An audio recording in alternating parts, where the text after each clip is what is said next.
자, 사랑의 여러분, 오늘 말씀 제목은요, 성령님과 사랑으로 동행이란 제목으로 말씀 나누겠습니다. 말씀의 은혜, 은총이 넘치기를 축복합니다. 오늘 말씀은 시험해 보라고 합니다. 무엇을요? 주를 기쁘시게 할 것이 무엇인가 시험하여 보라고 말씀합니다. 그런데 우리 주 예수 그리스도를 기쁘시게 할 것이 무엇이 있습니까? 여러분이 잠깐 생각해 보시기 바랍니다. 여러분의 인생을 통하여서 우리 주 예수 그리스도를 기쁘시게 할 것이 무엇인지 한번 생각해 보시기를 바랍니다. 성경에 종종 등장하는 말 가운데 여러분이 별로 안 좋아하지만 자주 등장하는 중요한 단어가 하나 있어요. 이 단어는 시험입니다. 네. 무슨 뜻이냐고요? 시험해 보라는 말은요, 오늘은 상당히 중요합니다. 단순히 유혹에 빠뜨리는 시험이 아니라 주를 시험해 보라는 것이에요. 즉 실험해 보라는 것입니다. 실험해 보시기 바랍니다. 우리 주 예수 그리스도를 기쁘게 할 시험을 여러분들이 해보시기를 바랍니다. 무엇이 있을까요? 여러 가지 시도들을 해보세요. 그건 조금씩 진실에, 진리에 가깝게 다가가게 될 것입니다. 이제 그것을요, 생각하시고 그것을 신실하게 행하시기를 또한 축복합니다. 또한 성경에는요, 생각하라는 말이 종종 나옵니다. 그런데 믿음 위에서 생각하시기를 축복합니다. 사실 믿음이 없는 생각은 불신앙이죠.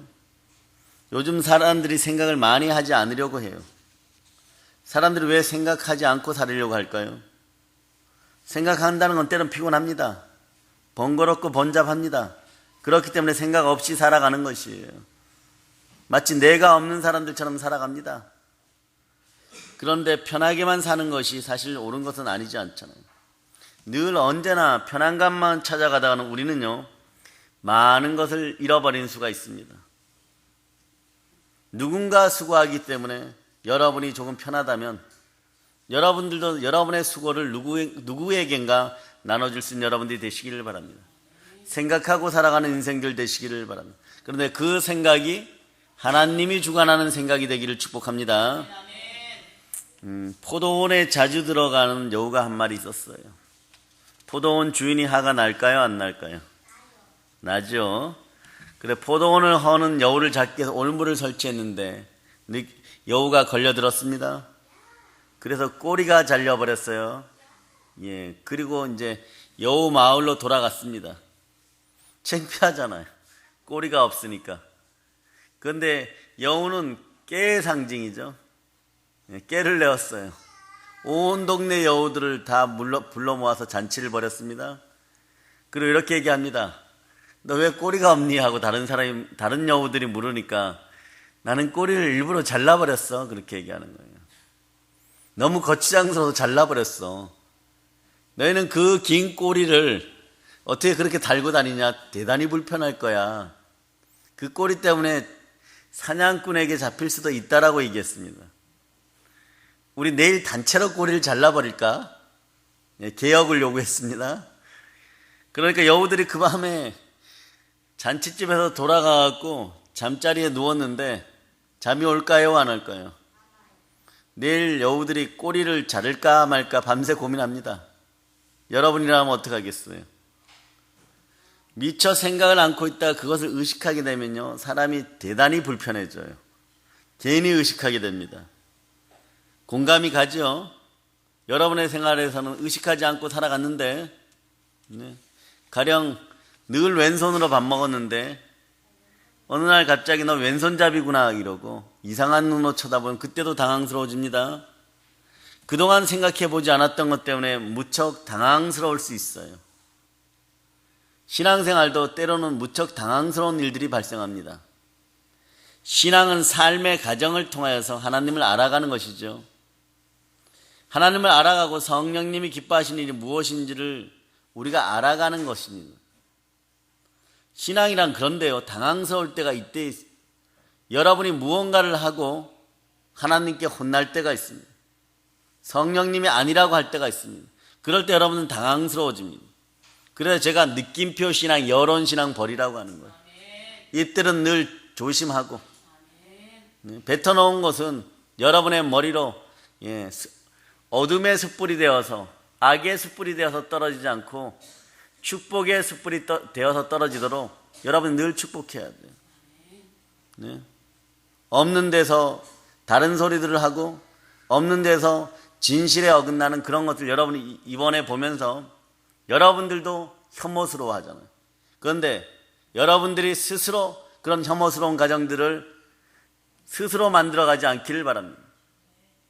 신앙이 발전하면 발전할수록 마음의 정결함이 흘러넘치는 여러분들 되시기를 바랍니다. 그럴 때 하나님이 함께합니다. 아멘 할렐루야. 신앙이라는 것이 원래 이래요. 우리가 원하는 것을 하나님이 맞춰주는 것이 아닙니다. 하나님이 원하시는 것이 무엇인지 알고 우리가 맞춰가는 거예요. 알아서 맞춰가는 것이에요. 하나님이 원하시는 일에 실수가 없다는 것을 우리가 알아갈 때요, 아니 우리가 믿을 때 삶의 기준이 확 달라집니다. 그토록 달라고 할 때는 하나님이 안 주실 수 있어요. 그래서 여러 가지를 했는데 오히려 하나님이 언짢아 할 때가 있어요. 이럴 때 무척 당황스러워요. 하나님이 원하시는 일에 실수가 없다는 것을 우리가 알고 하나님이 기뻐하시는 일이 우리 삶의 기쁨이 된다는 것을 믿어 의심치 않는 백성들은요, 좌절, 절망 이러한 단어들이 멀리 사라지기 시작합니다. 사실 오늘 본문이 에베소죠. 본문이 에베소 교인들에게 사도 바울이 편지를 썼을 때 얘기예요. 그런데 이 사람들에게는 사실 이때가 초기 교회, 초대교회 형태이기 때문에 명확한 기준이 없습니다. 이 사람들에게는 오늘날 같은 성경도 없었어요. 하나님이 기뻐하시는 일이 무엇인지 에베소에 있는 교인들이 직접 체험했어야 됩니다. 삶의 과정을 통해서 경험해야만 하는 그런 시절이었어요. 그러니까 여러분, 명확한 기준이 없다가 당황하는 경우가 많았다는 뜻이에요. 오늘날 우리에게는 다양한 지식과 성경이 있습니다. 그런데 여러분, 이 에베소 성도들보다 여러분들이 지금 현재 하나님께 더 복을 받으셨습니까? 아멘 할렐루야. 그런데 여러분이 하나님과의 관계가 정말 인격적입니까? 하나님이 기뻐하시는 일을 통해서 여러분들이 주가 기뻐하시는 일들을 서로 지금 나누고 있습니까? 완전히 인격적인 관계가 형성되었습니까? 아멘 할렐루야. 우리는 우리의 삶에서 예수님이 기뻐하시는 게 무엇인지를 반드시 삶을 통해서 경험과 가정을 통해서 알아가야 됩니다. 그냥 단순히 성경을 안다는 것으로 예수님을 아는 것이 아니라 삶을 통하여서 체득이 되는 여러분들이 되기를 축복합니다. 그래야 실수하지 않아요. 그래야 입으로 부정적인 얘기를 하지 않고, 그래야지 마음으로 예수 그리스도를 배신하지 않습니다. 온전한 은혜가 여러분과 함께 하기를 바랍니다. 이 땅에서 요셉과 마리아는 예수님의 부모죠. 요셉과 마리아는 예수님의 부모였으니까 예수님을 잘 알까요? 모를까요? 네, 예수님에 대해 잘 알고 있었습니다. 그런데 호적하러 올라갔다가 예수님을 예루살렘에 남겨두고 자신들의 길을 갑니다. 당연히 무리 속에 따라오겠지 했는데 나중에 보니까 안 계셔요.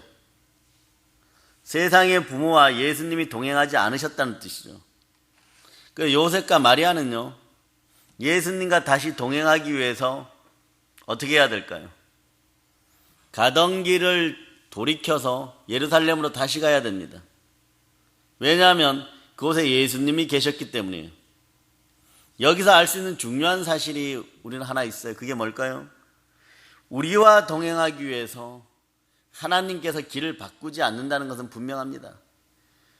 우리와 함께하기 위해서 성령님께서 공의를 저버리고 길을 바꾸지 않는다는 사실은 분명한 거예요. 우리가 그분이 계신 곳을 향해서 나가야 됩니다. 우리가 아무리 성령과 친해지기 위해서 노력한다 해도 성령님이 기뻐하지 않는 일이라면 여러분 어떻게 하겠습니까? 여러분 어떻게 하겠어요? 성령님이 계시지 않는 곳이라면요, 우리의 행위들은 수포가 되고 맙니다. 결국 예수 그리스도와 하나 되었던 것만이, 여러분들도 신앙의 연륜이 쌓이면 신앙의 가정을 통하여서 여러분의 복이 되고 축복이 되고 여러분의 것이 된다는 것을 알아요. 알면 뭐합니까? 실천하는 여러분이 되시기를 바랍니다. 행함이 없는 믿음들은 죽은 믿음인 것이요. 참 중요한 일입니다. 우리가 성령과 사랑하기 위해서는요, 한 가지 분명히 해야 돼요. 그리고 분명히 이 안에 있어야 돼요. 성령님의 임재 범위 안에 있어야 합니다. 우리가 흔히 말하는 성령님을 위해서라는 말을 사람들이 쓰고, 하나님을 위해서, 교회를 위해서라는 말을 쓸 때 그 진위를 따져봐야 돼요. 성령님의 임재 범위를 벗어난 일, 내 욕심을 가리기 위해서, 하나님을 위해서, 교회를 위해서 이런 단어들을 쓴다면 회개의 역사가 있기를 축복합니다. 그런 것은 성령님을 위해서 하는 일이 결코 아닙니다. 여러분이 질문할 때가 있죠. 왜 우리가 성령님께 맞춰야 되나요? 왜 교회 일정에 맞춰야 되나요? 동일한 얘기예요. 오늘 우리는 심각한 질문들을 제기하게 됩니다. 하나님께서 왜 우리에게 맞춰주지 않나요? 왜 우리만 하나님을 기쁘시게 하려고 노력해야 하나요? 왜 그럴까요? 전제 조건은 창조주 하나님이십니다. 그런데 몇 가지 이유가 있습니다. 우리가 성령님께 맞춰야 하는 몇 가지 이유가 있어요. 첫째, 우리가 성령님과 친해지려고 한다면, 그래서 성령님과 친해지려고 노력할 때 우리는 예수님의 성품을 닮아갑니다. 성령 하나님은 예수 그리스도를 가장 분명하게 드러내시는 분이셔요. 그렇죠?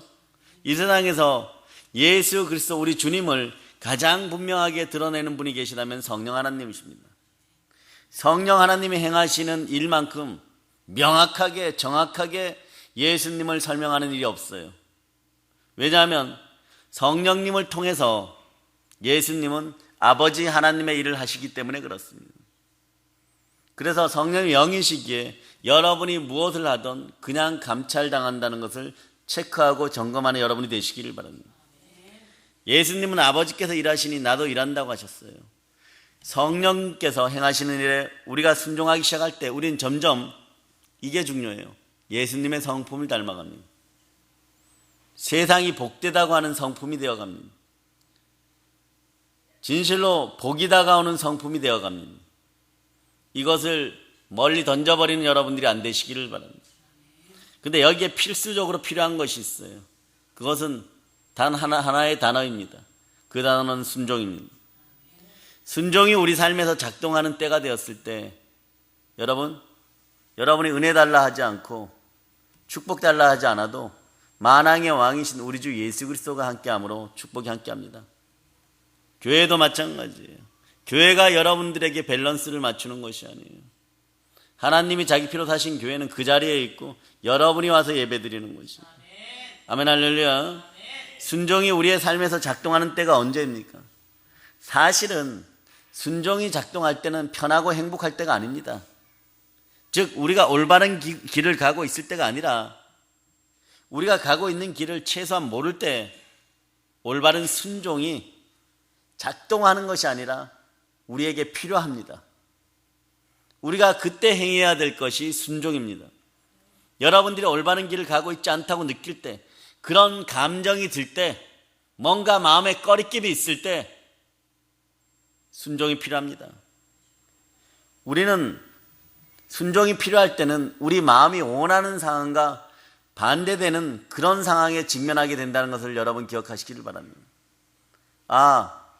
내가 순종해야 되는데 이럴 때 여러분을 돌이켜보면 여러분의 상황은 하나님이 원하시는 상황과는 정반대의 상황일 수 있다는 것이에요. 우리가 가고 있는 길과 목적이 분명하고 행복하고 가야 할 길이 보일 때는요, 막 기쁨이 넘쳐서 순종합니다. 그런데 그 길이 모호하고 조금은 손해보는 것 같고 조금은 안 되는 것 같고 이럴 때 순종이 필요한 순간이 다가와요. 예를 들어서 우리가 여행하다 길을 잃었다고 생각해 봅시다.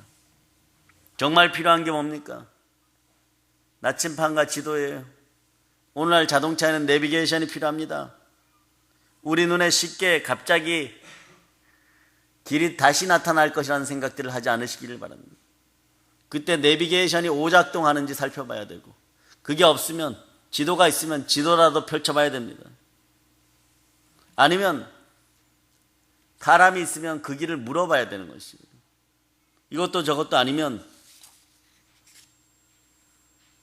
전화로 119에 신고하고 기다려야 됩니다. 무작정 가다가는 어디로 갈지 모르는 것이에요. 성경 우리의 여행 경로를 알려주는 내비게이션과 같은 거예요. 우리가 듣는 성령님의 음성이 모호해질 때 여러분 움직이지 마세요. 그 음성이 분명한지 알게 해줄 때 그때 움직이는 여러분 되시길 바랍니다. 성경은 인생의 내비게이션입니다. 그렇지만 순종하지 않는 사람들에게요, 이게 무슨 의미가 있습니까? 아주 무의미하죠. 너는 떠들어라, 나는 간다. 성령이 아무리 말씀하셔도 저는 바다 보러 산꼭대기로 올라가겠습니다, 그렇게 얘기하는 거예요. 살다 보면 우리의 인생에서 경로들을 벗어나는 일들이 많아요. 많습니다. 너무 늦는 것 같아서 화가 나기도 할 때도 있고요. 그리고 갑자기 어둠에 휩싸여서 짜증스러울 때도 있습니다. 그럴 때 여러분 말씀 앞에 바로 서시기를 바랍니다. 삶에서 벗어났을 때, 우리의 계획이 아닌 재난과 고난을 당했을 때 그때 말씀 앞에 바로 설 수 있는 여러분 되시기 바랍니다. 때로는 개인적인 삶의 불행을 경험할 때도, 그 경로를 벗어났을 때도 우린 절망감에 빠질 때죠.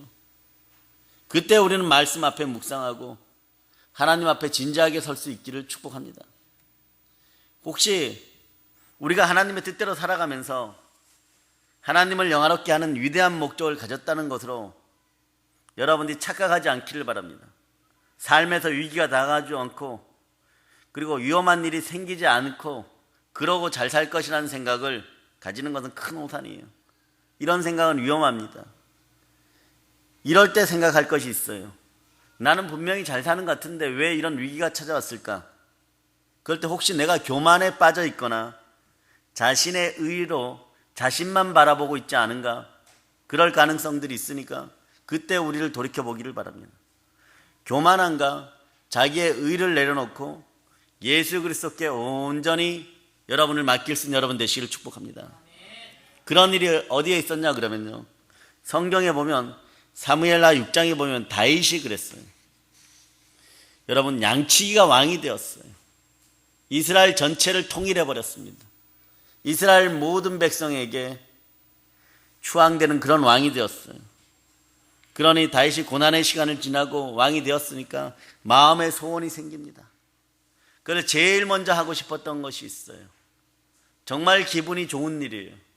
하나님이 기뻐하실 만한 일입니다. 적의 땅 블레셋에서 빼앗아온 법궤를 다시 예루살렘으로 가져오는 거예요. 엄청난 일이죠.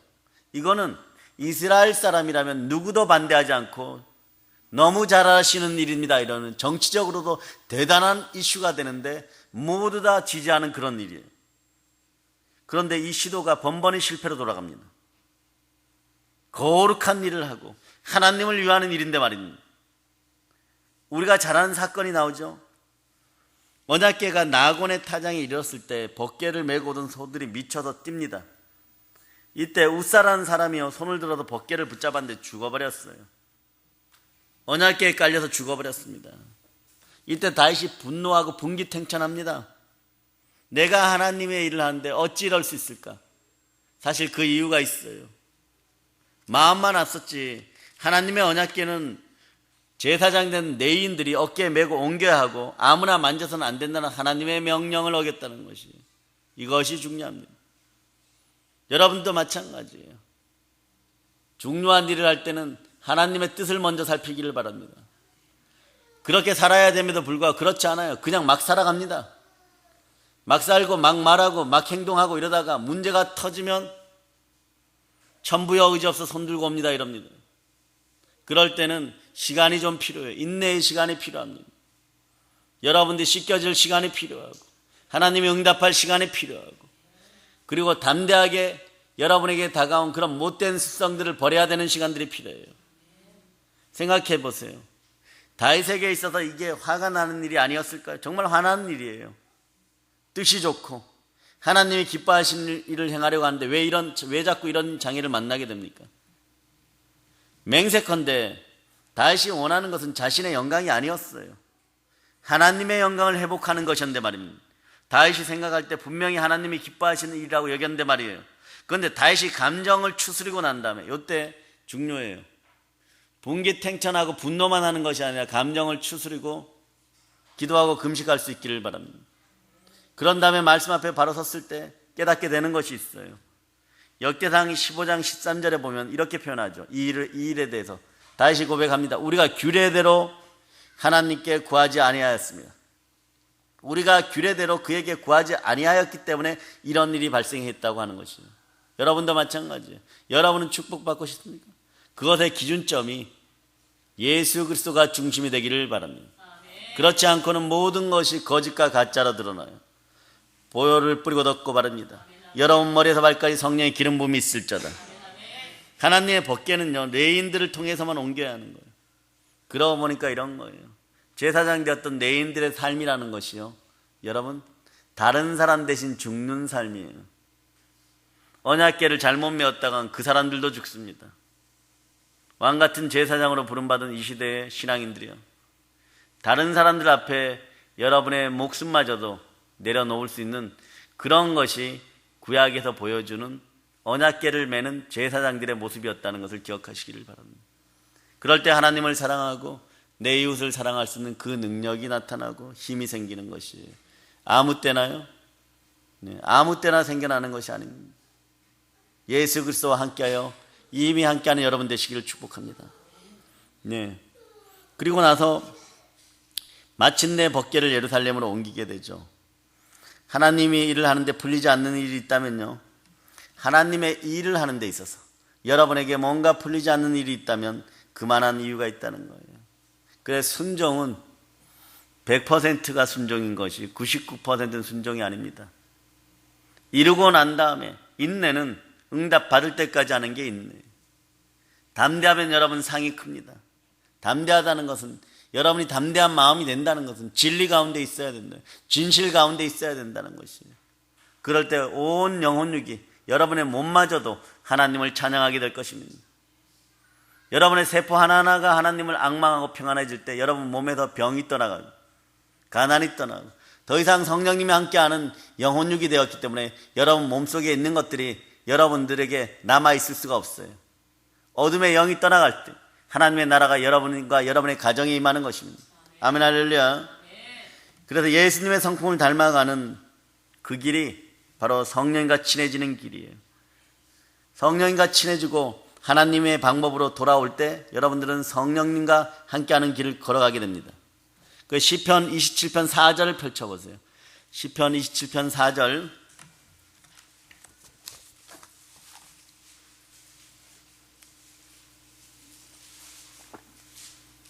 찾으셨죠?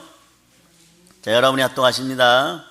내가 여호와께 바라는 한 가지 일, 그것을 구하리니 곧 내가 내 평생에 여호와의 집에 살면서 여호와의 아름다움을 바라보며 그의 성전에서 사모하는 그것이다. 여호와의 아름다움을 바라보며 그의 성전에서 사모하는 그것이 여러분에게 있기를 축복합니다.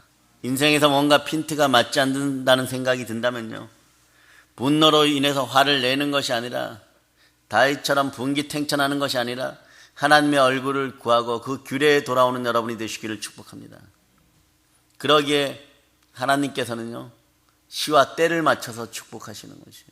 시와 때를 맞춰서 영혼이 잘 되고 범사가 잘 되고 강건하게 하는 거예요. 그러나 그때가 되면 단 1초도 늦지 않고 하나님께서 폭포수같이 부어주십니다. 둘째로, 우리가 성령과 친해지려고 할 때 죄에 대한 인식들이 분명해져요. 우리가 성경 조금 아시는 분들이 흔히 하는 말이 있죠. 죄가 더한 곳에 은혜가 많다. 그런데 문제는 우리가 생각하는 이 죄의 기준이 하나님의 기준과 다르다는 것이에요. 그래서 율법적으로 도덕적으로 철저한 기준을 가지고 사는 사람들이 성령과 친해지기가 힘들 때가 많습니다. 나는 이렇게 하는데 왜 성령이 복을 주지 않죠? 참으로 신기하죠? 참으로 신기하게도 순결하신 영으로 임하신 성령께서는요, 죄를 인식하는 사람에게 찾아오십니다. 죄를 인식하지 않으면 죄의 문제가 해결되지 않아요. 보세요. 예수님께서 처음 베드로를 만났을 때 베드로가 한 말이 뭡니까? 주여, 나는 죄인으로소이다. 나를 떠나소서 하는 무기력한 고백을 합니다. 그런데 예수는 베드로를 떠난 것이 아니라 베드로를 부르시고 제자 삼으십니다. 자기가 죄인이라고 느끼는 사람에게 예수 그리스도가 필요한 것입니다. 그래 바울은 나날이 발전해 갈 때 영이 커지고 커질 때 나중에는 조금 모자란 듯이 표현하다가 죄인 중에 죄인이라 그랬다가 죄인 중에 개수라고까지 얘기합니다. 하나님의 광명한 빛 가운데 앞에 설 때 여러분 그 빛 앞에 태양조차도 부끄러워서 그 빛을 가리는 거예요. 그러신 분 앞에 서는데 인간이 의로우면 얼마나 의롭겠습니까? 행함의 기쁜 마음으로 그냥 모든 걸 예수 그리스도께 맡길 수 있는 은혜가 있기를 축복합니다. 이사야 6장은요 선지자 이사야의 소명장이에요. 다시 자기 사명을 발견하는 그런 장이죠. 그 전까지는 좀 뛰어나다고 해서 정말 프로그램도 많이 하고 전국적인 모임도 많이 하는 그런 목회자였어요. 그리고 우리로 얘기하면 어느 교단의 총회장 정도 되는 그런 목회자였어요. 그때 좋은 차도 타고 좋은 음식도 먹고 초청받아서 여러 군데서 다녔어요. 그게 목회의 전부인 줄 알았어요. 그게 사명의 전부인 줄 알았습니다. 그러나 하나님을 본 순간 처음 내뱉는 말이요 화로다 나여 망하게 되었도다. 자기의 중심을 하나님께 들켰을 때 정말 죽을 수밖에 없는 지옥의 존재라는 걸 깨닫게 되는 거죠. 그런데 이렇게 고백했을 때 성령님이 너 더러워 이러고 떠난 것이 아니라 성령님은 그 고백 앞에 그의 자백을 듣고 숯불로 그의 입술을 지져서 정하게 하시고 사용하게 합니다. 하나님의 임재가 있을 때 우리는 반드시 거쳐야 하는 과정이 있어요. 내 모습 그대로 받아주시는 하나님께 그냥 여러분 모든 걸 내려놓으시기를 바랍니다. 분명한 죄에 대한 인식이 생깁니다. 죄에 대한 인식은요 성령과 교제에서 장애물이 아니라 인식하는 자들이요 통로가 열렸음을 선포하시기를 바랍니다. 사랑하는 여러분, 성령님을 근신시키지 않으시기를 축복합니다. 가리워진 것들은 사람에게만 가려워졌는지 정작 복을 주시는 이는 하나님이라는 사실을 기억하시기를 바랍니다. 신랑 되신 예수 그리스도를 가장 잘 아시는 성령 하나님이 신랑 되신 예수 그리스도가 신부된 우리에게 혼인예물로 들고 오신 것이 성령 하나님이십니다.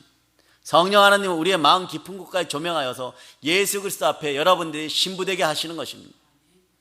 여러분 본 모습 그대로 성령 하나님 받으시고 여러분들을 회개에 이르게 한다는 사실을 기억하고 여러분을 정하게 한다는 사실을 기억하시기를 바랍니다. 그러므로 성령을 근신시키지 않는 여러분이 되시기를 축복합니다. 성령님을 근심하게 하는 죄는요 사실 여러분이 잘 알아요. 잘 모르겠는데요. 여러분 잘 압니다. 여러분 마음이 잘 압니다. 너무나 명확해서 여러분들이 감지할 수가 있어요. 성령님이 내 안에서 불편해 하시면 그게 성령을 근심하게 하는 것이에요. 우리 속에 평안함이 사라지기 때문에 그렇습니다. 사실 어떤 무서운 징계나 실수로 인한 고통을 당하기 전에요 여러분들은 이미 사인을 받습니다. 우리에게 찾아오신 성령 하나님이 증거를 줍니다. 마음이 불편해지기 시작하면 회개할지어다. 마음이 불편하기 시작하면 금식하고 기도하는 여러분 되시기를 바랍니다. 이때 우리는 무엇이 우리의 마음을 불편하게 하고 그 원인이 무엇인지를 점점점 생각해 보시길 바랍니다. 점검해 보시길 바랍니다. 이러한 민감함이야말로 우리가 하나님과의 친분을 유지하는 데 아주 중요한 요소가 됩니다. 여러분에게 늘 칭찬해주고 늘 행복한 설교들을 얼마든지 할 수가 있습니다. 저에게도 그것이 편한 설교에 고민이 없습니다. 그러나 적어도 그 기준은 여러분들이 성령님을 근심하지 않는 그런 신앙인이 되었을 때 다 필요한 것이지 성령님을 근심하게 하는 상태에서 앞으로는 장사해서 남는 것 같지만 뒤로는 다 믿지는 그런 인생들이 되었을 때 담임 목사의 입장에서는 대단히 가슴이 아픈 일이죠. 여러분 이럴 때 만약에 환경과 상황은 바뀌지 않았는데 여러분들이 성령님의 음성에 민감하게 반응하고 무릎 꿇었을 때 평안함이 찾아오면 성령님 내 안에 계시다. 어디에서 성령을 찾는 성령이 내 안에 계십니다. 성령이 내 안에 계실 때 여러분의 문제점은 이미 해결되기 시작합니다. 하나님이 손대시는 일은 반드시 이기십니다. 그리스도 안에서의 평안함은요 절대로 죄와 양립될 수가 없는 것이기 때문에 그래요. 그 세 번째로 우리가 성령님과 친해지고 할 때 우리 마음속에 더 큰 기름 부음에 대한 갈망이 있다는 것을 깨달으시기 바랍니다. 여러분들은 성령님이 주시는 기름 부음에 대한 더 큰 갈망이 있기를 축복합니다. 더 큰 기름 부음이라는 것이요, 여러분들이 생각할 때 요거 혹시나 이기심이나 내 욕심이 아닐까 이럴 때가 있어요. 그게 뭐냐 그러면 다른 사람이 사역하는 것을 보거나 성령님에 대해 책을 읽거나 방송을 통해서 위대한 믿음의 선지자들이 큰 일들을 벌이는 것을 봤고, 누구는 몇백만 명 개종시켰고, 누구는 한 번 안수로 봉사에 눈을 뜨게 했고, 그런 걸 알 때, 그걸 갈망할 때 이기적이거나 욕심적인 마음이 있어요. 나에게 초자연적인 마음이 생기면 나도 영광을 누리고 하나님의 영광을 취하여 내가 살아야지. 이건 발람이에요. 여러분에게 은혜 은총이 임하면 오로지 어디에 집중하느냐? 오직 성령님이 여러분에게 임하면 권세가 임하고, 예루살렘과 온 유대와 사마리아 땅까지 이르러 내 증인이 되리라. 전도할 수 있는 인생들이 되기를 바랍니다. 인생이 안 풀리십니까? 전도 한번 해보세요. 네, 역사가 일어날 줄을 믿습니다. 가진 것을 나눈 여러분이 되시기를 바랍니다. 여러분은 그냥 입만 여시기 바랍니다. 통로가 되시기를 바랍니다. 그냥 메신저가 되시기를 바랍니다. 그러면 성령 하나님이 알아서 하는 것이에요. 하지만 이러한 갈망이 끊임없는 성령님과의 교제를 원하는 것이라면요, 끊임없이 성령님과의 교제를 원하는 것이라면 이것은 이기심을 넘어서고 욕심과 욕망을 넘어서고 육체의 정욕을 넘어선 성령님의 역사인 것입니다. 그 성령의 역사가 제대로 일어나는 여러분 되기를 축복합니다. 아멘, 할렐루야. 지속해서 우리가 성령님께 맞추고 집중한다는 것은 쉬운 일이 아니에요. 그런데 그런 어려움에도 불구하고 동행의 기쁨이, 사랑하는 분과 동행의 기쁨이 있어서 여러분 갈망해야 됩니다. 네. 첫째는 회개하고, 둘째는 순종의 역사가 있도록 회개하고, 세 번째는 그냥 갈망하세요. 늘 교회 가까이 있게 하시고 보호 속에서 일하게 하시니 감사합니다. 어저께 설교문을 준비하면서 이런 고백이 되더라고요. 네. 대체적으로 주님께서는 여러분들 사랑하실 때 성전으로 자꾸 오게 합니다. 자꾸 올 수 있는 인생들이 되기를 바랍니다.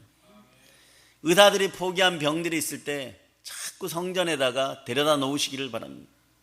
그럴 때 보혈 가운데 운행하시는 성령님께서 어루만지셔 터치할 때 이 시대가 고치지 못하는 병들이 있어요. 예?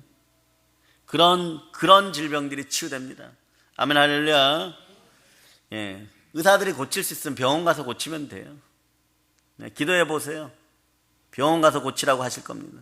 금방 주사 안 되면 끝난다고 할 겁니다. 뼈 부러지고 다리 부러지면 병원 가서 기부스하고 오시기를 바랍니다. 아멘, 할렐루야. 지속해서 우리가 성령님께 맞추고 집중한다는 건 사실요 쉬운 일은 아니에요. 그럼에도 불구하고 갈망의 사랑이 있기를 바랍니다. 마치 술람미 여인이 솔로몬을 사랑하듯이 그런 강력한 갈망이 있기를 바랍니다. 나 주님의 기쁨 되기 원하네 찬양이 있죠. 정말 귀한 찬양이죠. 더 큰 기름 부음에 대한 갈망은요, 내 삶의 방식을 내려놓겠다는 거예요. 내 삶의 방식을 바꾸겠다는 거예요. 이러한 갈망은 우리의 삶에서 성령님의 임재를 환영한다는 의미입니다. 그리고 우리의 삶에서 성령님이 떠나시게 하는 이유를 만들지 않겠다는 스스로의 다짐입니다. 이러한 갈망은 우리의 마음속에 성령님을 환영합니다. 또 이렇게 표현하죠. 사랑합니다. 이런 뜻이죠. 따라해봐요. 성령님 환영합니다. 성령님 사랑합니다. 예, 무엇보다 사랑할 수 있기를 바랍니다. 여러분의 자녀들 위해 그분의 보호하심이 있다면 여러분의 자녀들이 지금 어느 곳에 있어도 아무 걱정하지 않아도 돼요. 전쟁터 한복판에 있어도 아무 걱정하지 않아도 돼요. 그곳에서 생명의 보호막 속에서 가장 위대한 능력자들이 되어서 그곳에서도 하나님의 사랑을 나누고 있을 것입니다.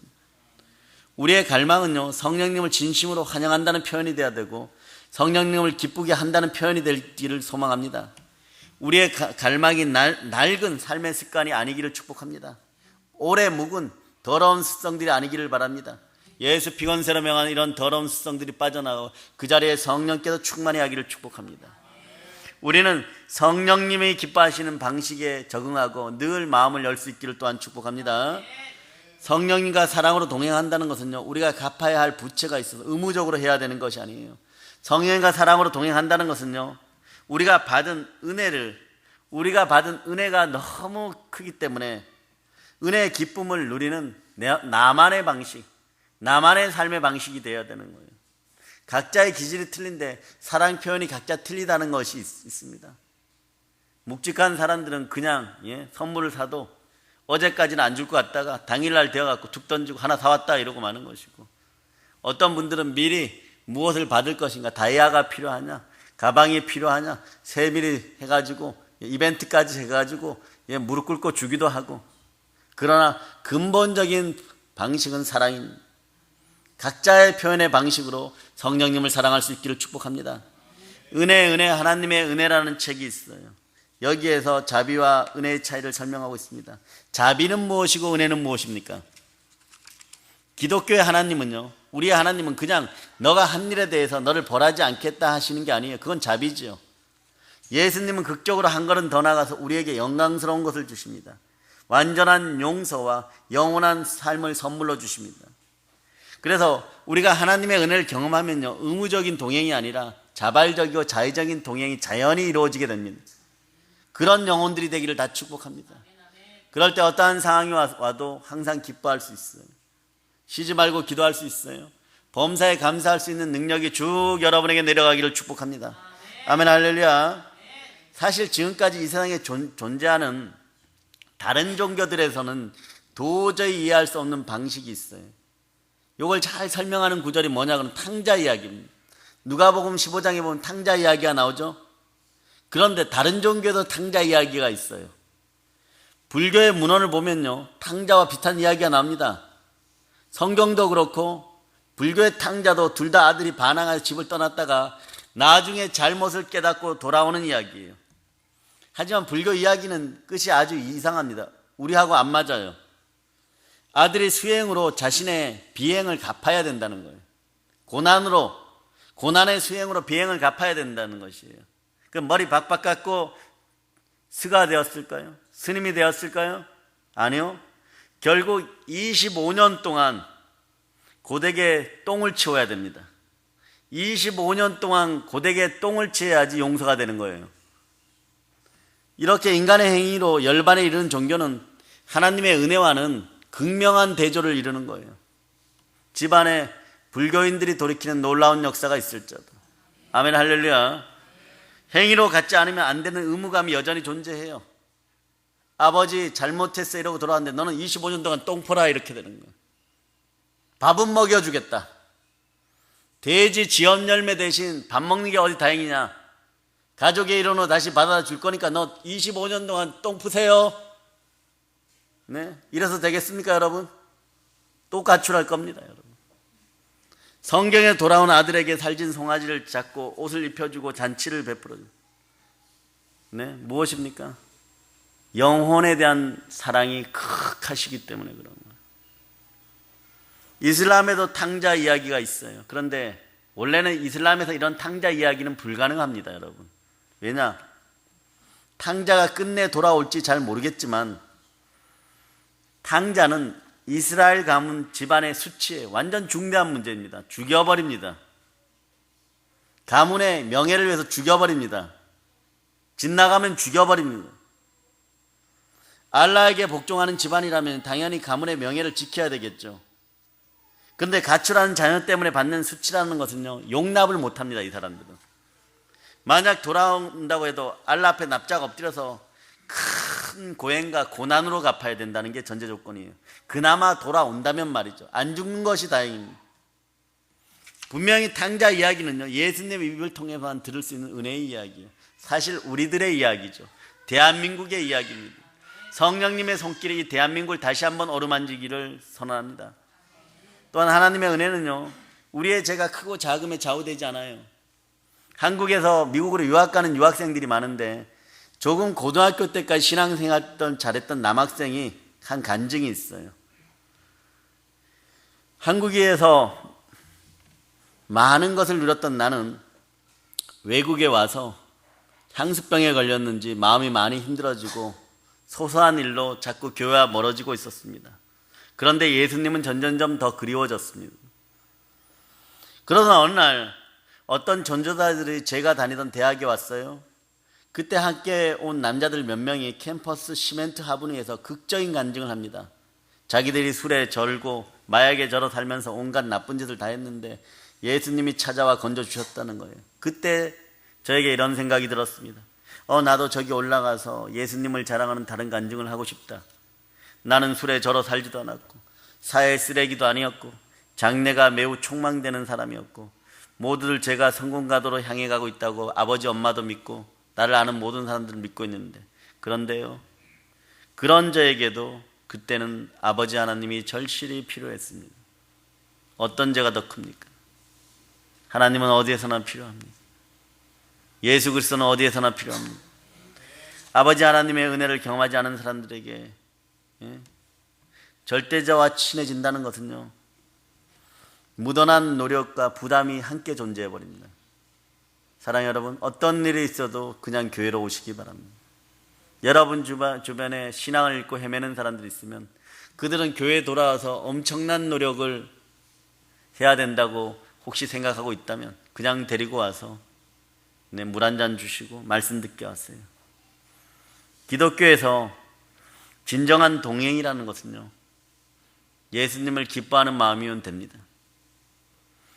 주님을 기쁘시게 하려는 의무가 아니라 예수님을 기쁘게 하는 기쁜 마음이 드려질 때 저가 채찍에 맞음으로 나음을 입었느냐, 이러한 성경 구절마저도 여러분들이 내려놓고 그것으로 선포하여 기도하여 나았을 때 주를 기쁘시게 하는 일이라는 것을 기억하시기를 바랍니다. 여러분들의 영혼육이 잘 되고 범사가 잘 되기를 축복합니다. 불의한 가운데 있는 모든 인생들이 돌이키기를 바랍니다. 마음의 성스러움과 정결함과 거룩함이 함께하기를 축복합니다. 하나님과 인간 사이의 간격은요, 절대로 우리의 노력으로 메워지지 않아요. 성령님이 함께 해야지만 메워집니다. 그 딱 손 붙잡았을 때부터, 그분 품에 안길 때부터 놀라운 역사가 일어납니다. 사랑하는 여러분, 진실한 신앙의 회복이야말로 이 땅을 하나님의 나라로 만드는 것입니다. 애국하고 싶습니까? 진실한 신앙들이 회복되고 기도할 수 있는 인생들이 되기를 바랍니다. 이게 참된 애국이죠. 다른 것에서 애국의 의미를 찾을 수가 없습니다. 미움이 너무나 커져서 미움을 향하여 또 다른 미움으로 질주하는 이 나라가 안 되기를 축복합니다. 내가 드러나지 않고 하나님의 영광이 드러나는 것이 우리의 삶의 목적이 되기를 또한 축복합니다. 우리는 성령님을 통제하려는 것이 아니라 우리 자신을 성령님의 통제 속에 던져버리고 맡길 수 있는 여러분이 되기를 기도합시다. 진심으로요. 그럴 때 성령 하나님과 사랑으로 동행하는 친밀함이 주는 유익이 여러분에게 있습니다. 그 유익은 뭐냐 그러면 자유함입니다. 성령은 진리입니다. 진리는 진리 안에서 자유하라. 진리는 너희를 자유케 하느니라. 진정한 자유함이 있습니다. 로마서 8장 28절에서 말씀하시듯이 하나님을 사랑하는 자 곧 그의 뜻대로 부르심을 입은 자들에게 모든 것이 합력하여 선을 이루느니라. 그런 인생들이 됨을 선포합니다. 사랑 여러분, 성령님과 사랑으로 동행하고 친해지려면요, 성령님을 따르려는 마음이면 충분합니다. 성령님과 사랑으로 동행하는 인생들이 되었음을 선포합니다. 조금 더 무엇이 필요한 것 같습니까? 나는 적어도 남보다는 한 가지를 더 하고 싶습니까? 그러면 이것을 더 하시기를 바랍니다. 추천합니다. 간절함을 더 하시기를 바랍니다. 지금은 성령님의 마음을 여러분이 잘 모를 수도 있지만 사랑으로 동행하면서 가랑비에 옷 젖는다고 천천히 알게 될 것입니다. 그러나 어느 순간에 완전히 성령님에게 젖어서 사는 그날이 올 것입니다. 사랑의 마음이 분명하다면 성령님 우리를 기다려주시고 가르쳐 주실 것입니다. 우리가 이해하지 못하는 가운데 행한 순종이 나중에 보면 합력하여 선을 이루고 있고, 내가 복을 받아도 너무 많이 받았습니다. 주님, 저는 이런 복을 받을 자격이 있습니까? 이런 날이 반드시 있다는 것도 기억하시기를 바랍니다. 다시 한번 축복합니다. 여러분들이 영권, 인권, 물권을 다 축복받을 자다. 영혼이 잘된 같이 범사가 잘되어 강건하고 세계 열방을 주유하는 여러분들과 또한 세계 열방의 교회를 세우는 여러분의 자녀들이 되기를 축복합니다. 우리가 성령님이 기뻐하시는 것을 시험하는 삶을 살아갈 수 있기를 또한 축복합니다. 성령님이 기뻐하시는 것을 할 수 있는 인생들이 되기를 축복합니다. 그 인생이 바로 축복의 인생이면 다시 한번 선포합니다. 성령과 사랑으로 동행할 땅끝까지 나아가는 사랑의 능력교회 성도들 다 되시기를 축복합니다. 보일러 인칩니다. 아멘.